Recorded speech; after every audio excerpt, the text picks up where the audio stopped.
This is Rockslapping Champions. Player 1, playing Raynor, we have Eviling. And player 2, playing Zeratul, we have Good Booger. So let's have a look at the masteries while the players set up. We have a roughly equal split here for Raynor between the research cost and the drop speed. Personally, I like the research cost a little bit more. I find that it helps reduce the...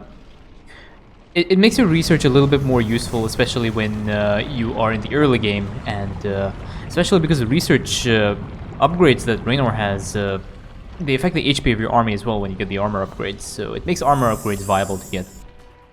Over here we have the Hyperion cooldown, again a split here. Again, personally I prefer the Banshee cooldown rather than the Hyperion cooldown. I find the Banshee cooldown, if you have 30 points into that mastery, you can actually have the Banshees out about 50% of the time through the course of the mission. Now over here we have a medic heal and mech attack speed split. The split will depend on your utility. I am purely a bio player for Raynor, so I will only have the mech heal, but the mech attack speed is very useful if you are going for a mech build for Raynor.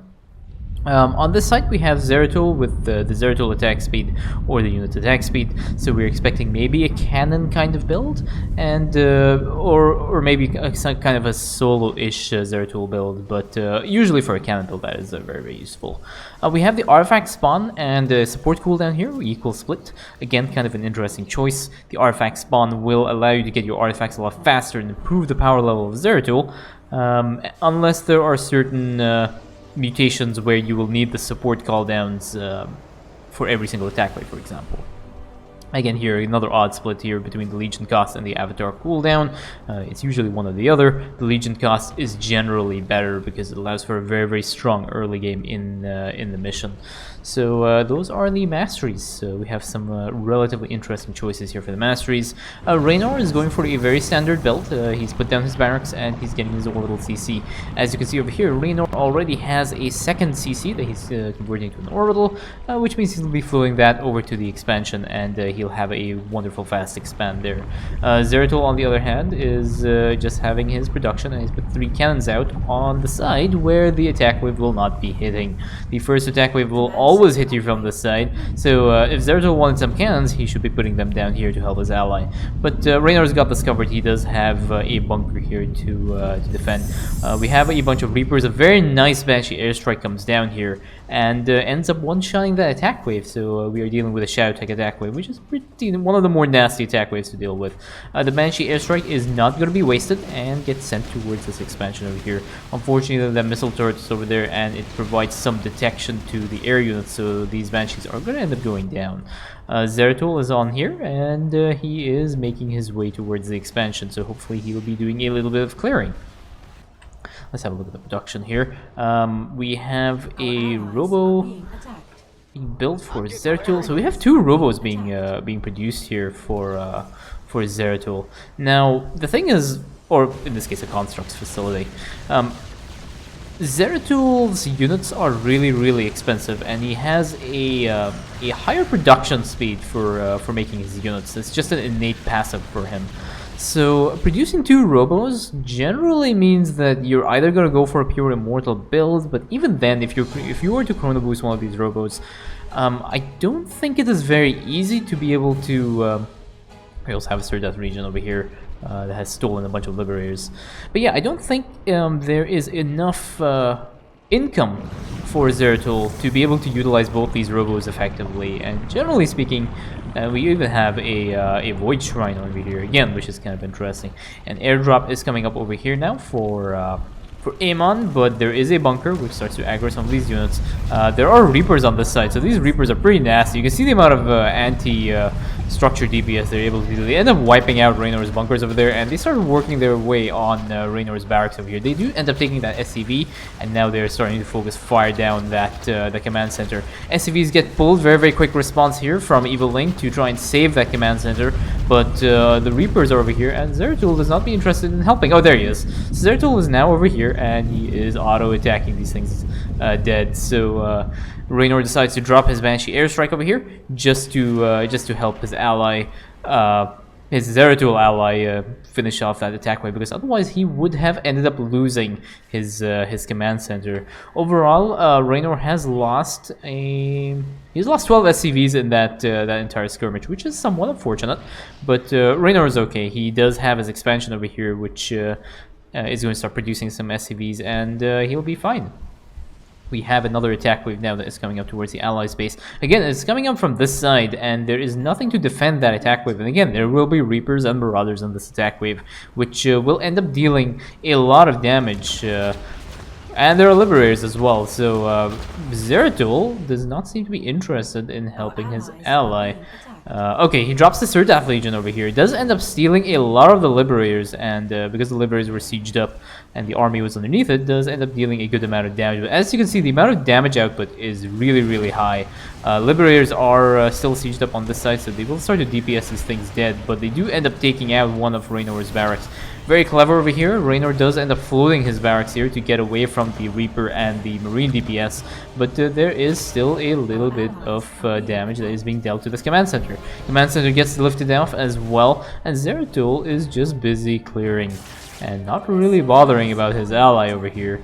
He does seem to be looking at this side. I can kind of see the little square on the minimap, but he doesn't seem to be interested in helping. But the SCVs do get pulled, and they gang up on that one Marauder, and that Marauder goes down.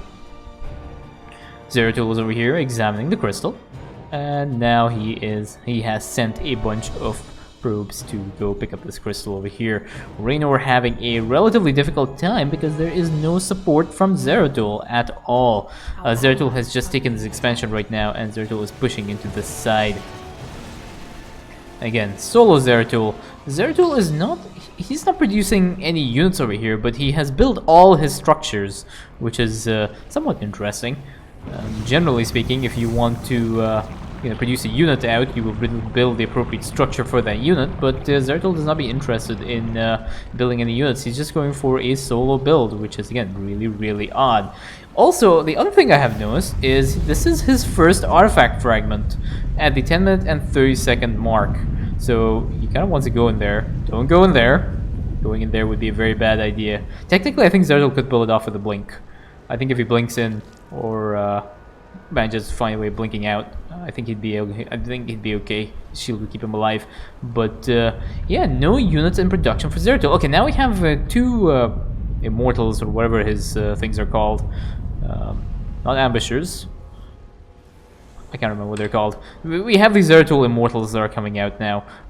Two of them, and two Sentries as well, or Shield Guards. Enforcers, that's what they're called. Solnaga Enforcers. Those are the names of Zeratul's Immortals, and they are going to be sitting in the base. So we have 4 Shield Guards and 2 Immortals, which is interesting because each Shield Guard can only target 1 Immortal. Zeratul is looking at this side now, and he has moved this guy over. Upgrade. And again, solo Zeratul. His army units just seem to be defending the base. They don't really seem to be attacking here. We have another Surdath Legion coming down, and they do end up stealing some of these Liberators, but they do go down to the amount of DPS that just output from these units over there. We have a nice Blade Flurry over there that ends up taking out a lot of that attack with the Harass Wave. Harass Wave does go down, and a bunch of Surdath Legion dudes just still surviving on the side. Again, generally speaking, on this map, Zoraya Legion is better because it allows you to fast expand. You can sneak a probe in on this side. Don't go on this side because there are a bunch of guys over there that'll eat your probe. But if you go sneak in your probe on this side, you can actually summon a Zoraya Legion and end up clearing this expansion and a little bit of the things over here. So let's have a look at Raynor now that we're in this vicinity. We have another command center coming up for Raynor, and overall he has he's going for a mech army over here, so you can kind of see the mech mastery being utilized here with the mech attack speed. So he has 4 Vikings and 5 Vultures. Unfortunately, his economy has been stifled because of the early attack waves, thanks to the lack of resistance of Zeratul over here. And yeah, Zeratul's army is just sitting in this base, and this side very rarely gets attacked. You normally get attacked on this side more frequently. Now, this attack wave is making its way towards the base. I'm not really sure where it's going. And there's another attack wave as well on this side. So, you'll see where this attack wave is going to end up going. So this attack wave is going to go to hit Zertools based on this side. I'm also kind of want to take a look at what this other attack wave is going to be doing.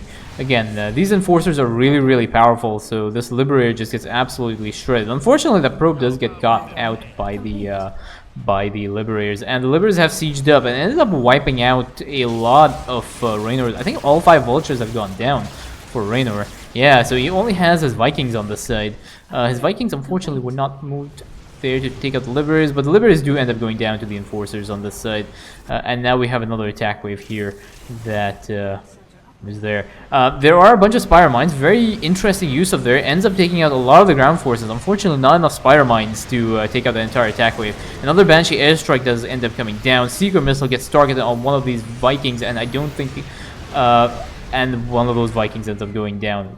Funnily enough, the one that was on the side over there with the Seeker Missile. Yeah, the Spire Mines is an interesting idea. It does work, but you do need to have a lot of Spire Mines in order to be able to deal with this composition. Additionally, you'll need to have a lot of anti-air because of the Liberators, and then later on you're going to have Banshees and Battlecruisers as well. So as we can see over here, Raynor is producing a bunch of Battlecruisers, so that'll give his units a little bit more tankiness, but Vikings also do a great job against these against the enemy Battlecruisers, so those should be I think we should be seeing more Vikings on this side. Over here, the Hyperion is being used to take out the Harass wave, which is really good. So notice how Raynor used the Hyperion, dropped the Hyperion over here, wiped out this Harass wave, and then instantly teleported the Hyperion on this side just to weaken this side as well. So that is efficient play from Raynor on here. And Zeratul is over here. Okay, now he's decided to move his army now. He has a bunch of enforcers and sentries. The lava is going to start spawning, and I think these units should have enough time as long as they end up moving out of the way. We have a bunch of Immortals are here on this side, and there's a Liberator siege up here that starts to focus fire down one of these sentries. But again, the amount of damage output from these enforcers is insane. They have a really, really high anti-air DPS. They're not really very good for anti-ground, but anti-air, they are really, really great units if you do not want to use the Ambushers, which are his stalkers. Over here, we can see the power of Raynor's economy, having just these bunch of mules here that are just hoovering up all those minerals, and this is why it's very important for Raynor to have more than 2 CCs. I see a lot of Raynor players that do not make more than 2 CCs. They have 1 on their main and 1 in their expansion, and that is basically it. You should be going for at least 4, and in longer stages, in longer missions, go up to 6 to maybe even 8 orbital CCs, just so you can remax your army as quickly as possible and build up a mineral bank. So, you know, go up to 8 CCs and maybe 10 racks, and you'll be more than okay. So Zeratul is now moving into the side, and he is going to start taking out some of these Reapers. The Reapers decide to not aggro Zeratul, but take out that Immortal. I don't think there was detection there for Amon, but now Zeratul will have to push into this side. Production-wise, Raynor is just going for his ground upgrades, but he now has a really respectably sized mecha army, so he has 6 battlecruisers and 4 Vikings. But unfortunately, I do not believe that's going to be enough to deal with this next attack wave that is coming up this way. His army is in position, and he is paying attention, and there are missile turrets there, which is really, really good. But you can kind of see how much damage up with these battlecruisers end up doing. They do end up getting kited by the Cyclones, but Yamato Cannon goes down. Raynor is like, you know what, I'm not dealing with your little kiting maneuvers, I'm just going to take you out. And Zeratul's base gets aggroed over here. Zeratul does not seem to be interested in defending his base. Again, Raynor is the one who is going to try and defend. We have a Banshee airstrike coming down to just weaken this ground wave. We have a Seeker missile on one of these battlecruisers. It casts a Yamato Cannon, and that Nexus ends up going down for Zeratul. Zeratul is pushing on this side, just healing up his Immortals. Again, does not seem to be interested. I think he just now knows that he lost his expansion, so I think he may want to put down an expansion at some point. But at least he has his gas up over here. And now Zeratul is going to start pushing into this side. There is a Hybrid Dominator and ends up smoking Zeratul. And now we have a bunch of siege tanks with a Hybrid Dominator in the front line. These units are aggroing that Hybrid Dominator, just getting absolutely shredded by that by the 2 siege tanks, and the 2 Thors are there on this side. He does drop down a monolith on the front line. He gets focus fired down and ends up going down as well. So overall, Zeratul has lost a total of 6 immortals in that exchange. I don't know if these things are going to end up taking this out. These things do end up doing a lot of damage. There is another attack wave on this side, I think. Did Zeratul lose another Nexus? No, he did not lose another Nexus. He lost the probe that was going to go and build that Nexus over there. One thing to note about these monoliths are really, really good. They are really, and what goes down another monolith, but what I was trying to say is these monoliths are really, really good, and you should never put them on the front line. You should always drop them in your base and then shade them across, because the shades, if they go down, is free. So right now, what has happened is Zeratul has lost a total of 3 of these monoliths, whereas he could have just dropped them in his base and just shaded them across here, and then if he loses the shade, then it's no real big deal. Over here, Raynor's army is really, really scary right now. It has a bunch of battle cruisers and a bunch of Vikings with some banshees. He has more than enough power here to deal with this. Unfortunately, there's an attack wave again, and Zeratul does not seem to be interested in dealing with it. His camera is all somewhere there. He just noticed that this attack wave is over here, and I don't know what Zeratul's plan is. It is definitely not enough, and that Nexus is going to go down to the Cyclone Focus Fire. Unfortunately, one of Raynor's CCs also goes down. Raynor does drop a Banshee airstrike. Unfortunately, that's not going to be enough, because the Raven is a detector, and all these units are going to be focus firing these Banshees down. We have a tactical jump from Raynor's BCs just to try and save the command center. Unfortunately, it is a little bit too late. These battlecruisers are really, really strong, but there is a lot of anti-air DPS as well from Amon, but it does end up going down at some point. Overall, Raynor has lost, I think, only 1 battlecruiser over there, but now there is another attack wave over here, and his army has gotten flanked. A bunch of Yamato cannons have gotten focus fire down here. Seeker Missile comes down, and Raynor loses his last battlecruiser on this side. He has another bunch of Banshees that were rallied over here from his army, and those things get focus fired down as well. The last Dust Wings over here does end up going down, and now the Vikings have come in to join in. Unfortunately, this is a little bit too late. There is just... Raynor has just ended up losing his entire army there, because Zeratul does not seem to be interested in dealing with this attack wave, and these Vikings will also go down. And I'm not sure whether Zeratul did end up losing that crystal, but yes. Zeratul, unfortunately, hung his ally out to dry, and his ally has lost a total of 13 Vikings and 6 battlecruisers with 15 Banshees and 6 Dust Wings. That is going to sting. Unfortunately, those battlecruisers have not gone down, so now they're done cleaning up the expansion. They are going to try and expand into the player's base now, and we have a total of 8 crystals on the map that have not been picked up, and the timer is running low. The Zeratul is going to send a bunch of probes to try and pick this up. Again, not interested in dealing with this attack wave, but Raynor is ready with another bunch of Vikings on this side. So he does focus fire down. Nice focus fire on one of the weaker battlecruisers first. Does end up, I think, losing one of those Vikings, but he's going now for more Vikings on his production here, which is a good response here. Just having that extra Viking DPS is going to be very, very useful for Raynor to deal with these air attack waves. And Raynor, and basically Zeratul is just interested in picking up these crystals. He does not be interested in helping his ally just deal with this. And unfortunately also does not have detection, so that Widowmine is just harassing everything over there. And now we have a nuke on this side, but Raynor notices it, casts a scan, and ends up taking that ghost out before it causes any more havoc. Apparently Zeratul did end up losing his other 2 immortals as well. He's lost his entire army now, and I don't think Zeratul has nothing. He is not making an army despite his production, and he's floating a lot of resources here. Raynor is floating about 7,000 minerals, but that can be easily addressed by just putting down a large number of command centers and trying to get his economy up and running. Right now, Raynor is doing a mech build, so he is actually limited by the gas that he has, so he's going to need to take that expansion. And you know, personally, if I were him, I was thinking what my ally was doing, I would even take this. Yeah, there we go. So I was just going to say, you know what, this is exactly what I would do. I just take my ally's expansion as well and just take these gases, because you're going to need that. If your ally's not making, if your ally's not using their resources, then they might as well just use. You might as well just take your ally's base. We have a Hybrid Dominator on this side. We have a Banshee airstrike that's going to try and help Zeratul out. The Hybrid Dominator's Plasma Blast does end up taking out a couple of these Banshees, but Zeratul is going to go for another solo commander build over here.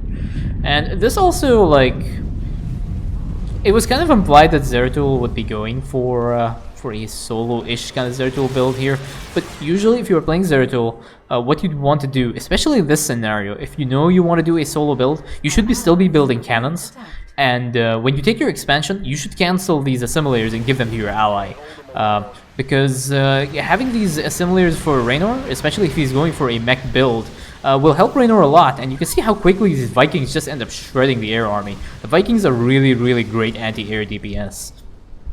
But just having just the expansion and, you know, you don't need the gas for any upgrades, and if you're not really doing anything except building cannons, which are purely a mineral unit, you can actually give your assimilators to your ally, and you know, Raynor, instead of 4 assimilators, instead of 4 gases, he's gonna have 8 gases instead. He's gonna have a really, really powerful mech army.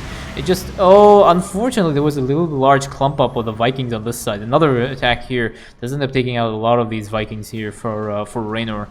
But yeah, just if you're not using the gases, offer them to your ally, because I'm pretty sure Raynor on this side would really, really appreciate having that extra gas income.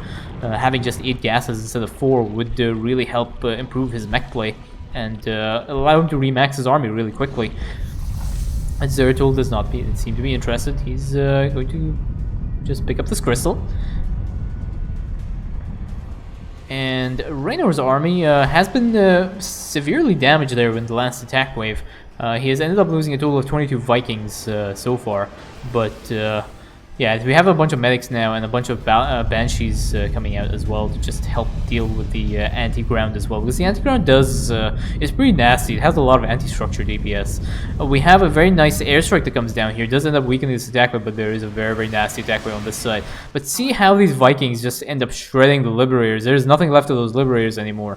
And now the Marauders are going to start making their way here, but Banshees and the Battlecruiser are able to deal with this attack wave before they deal too much damage to Raynor's economy. Raynor has to try and defend that extra base here. And again, these Liberators are on this side. You end up taking out one of these Vikings, but it ends up going down. And now we have another attack wave that is on this side. Again, Zeratul does not seem to be interested in just defending that. He just dropped his third Death Legion on this side to keep him company, whereas his ally is just getting completely hammered from both sides on this. This base goes down for, I think, a second time, potentially a third time, and these Vikings kind of get caught in the middle and just end up getting taken out. On this side, again, there is a focus fire down from some of this. There is a little bit of a speed boost here on Raynor's mech army, but unfortunately they are not fast enough to try and save that expansion. That expansion has been almost completely cleared for the third time in a row. We have a bunch of Cyclone focus fires down here, and now there is a nuke on this side. There is a scan, but I don't know if there's anything here to deal damage to this ghost. And a nuke goes down, takes out that tech lab, that starport that has been very, very luckily saved in that nuke there. And we have an SCV that has been sent here to try and repair this side. Raynor has cleaned up this expansion side, but again, at what cost? He has lost a total of 33 Vikings and 6 Battlecruisers. My overlay doesn't actually show you how many things he's lost there. And Zeratul again does not seem to be interested in dealing with the attack waves. He is just going to go and clear these crystal areas and really kind of hang his ally out to dry when he has 11k minerals banked on this side. And now there's another attack wave here as well. We have a few crystals that one crystal was submitted into the environmental stabilizer, but there's 2 minutes and 35 seconds left, so they are actually on the clock now. And now there is an attack wave that is coming up on this side, and I wonder whether Raynor is even going to bother helping his ally here. I do not know. Unfortunately, if Zeratul ends up losing his base, that is basically it. That is game over. He drops a third Death Legion here to deal with this attack wave, ends up again sealing some of these Liberators. Secret Missile goes down, these Liberators still survive, and the third Death Legion I think has... it actually might end up going down here, because there is a respectable amount of DPS here. Zeratul has to jump back and ends up saving his base on this side. But again, there this game has been an absolute slugfest. I think one of those workers has been killed to the lava. I do not know whose that was, but one crystal has been lost. There's 1 minute and 43 seconds left on the environmental stabilizer, so the commanders are under pressure. And yeah, this game has been an absolute slugfest. There's a lot of things that have gone down here. Zertul decides to siege up his liberators in here. I'm not really sure why. That is very, very interesting. But yeah, Raynor has just taken an absolute hammering.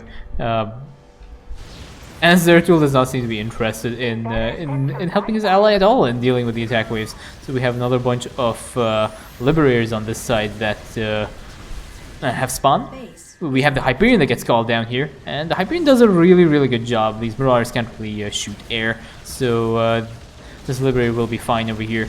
Very, very nice point defense drones have gone down to try and protect that Hyperion. Does keep the Hyperion alive, and now this attack wave has moved in here to try and clear the expansion that is non-existent.